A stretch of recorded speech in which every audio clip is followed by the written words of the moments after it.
नमस्कार मित्रांनो, स्वागत आहे तुमचं सर्वांचं आजच्या आपल्या व्हिडिओमध्ये. मित्रांनो, मुख्यमंत्री बाल आशीर्वाद योजना मागील नेमकं काय सत्य आहे हे आपण आजच्या व्हिडिओत बघणार आहोत.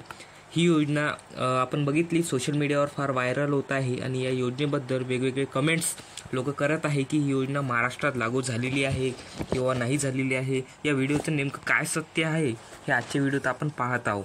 बघा, सोशल मीडियावरती दावा करण्यात आला आहे की योजनेअंतर्गत राज्यातील बालांना आर्थिक मदत सहकार देणार याच्या पूर्ततेसाठी महिला व बालविकास विभागात चौकशी केली गेली आहे. मित्रांनो, आपण महाराष्ट्रामध्ये बघत आहोत की ही योजना राबवण्यात येणार आहे की नाही.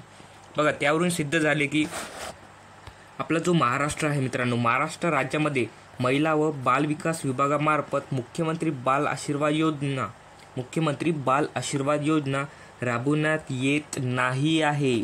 मित्रांनो, कुठल्याच प्रकारची अशी योजना महाराष्ट्रात राबवण्यात येणार नाही आहे असं स्पष्ट झालेलं आहे की जे मुख्यमंत्री बाल आशीर्वाद योजना आहे हे आपल्या महाराष्ट्रात यायचीच आहे. आणखीन सध्या लाडकी बहीणचाच क्रेज चालू आहे आपल्या महाराष्ट्रात. आणखीन वरतून हे नवीन योजना नाही आली, ही योजना यायचीच आहे आणखीन महाराष्ट्रात.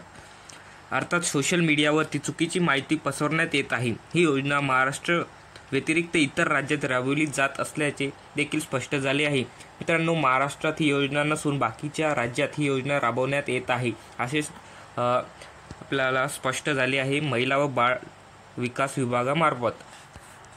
त्यामुळे महाराष्ट्रामध्ये कुठेही योजना लागू झालेली नाही. त्यामुळे राज्यातील बालकांना या योजनेचा लाभ मिळणार नाही. जर कोणी अशा अफवा पसरवत असतील तर त्यापासून सावधान राहणे ही आपली जिम्मेदारी आहे. मित्रांनो, बाल विकास यांनी स्पष्ट केलं आहे की अशी कुठली योजना यायची आहे, अशी योजना आपल्या महाराष्ट्रात आणखीन यायचीच आहे की आता बघा, महिला व बाल विकास विभागानं स्पष्ट करून आपल्याला सांगितलेलं आहे. तर तुम्ही ही गोष्ट लक्षात ठेवायची आहे. ठीक आहे, तर धन्यवाद मित्रांनो.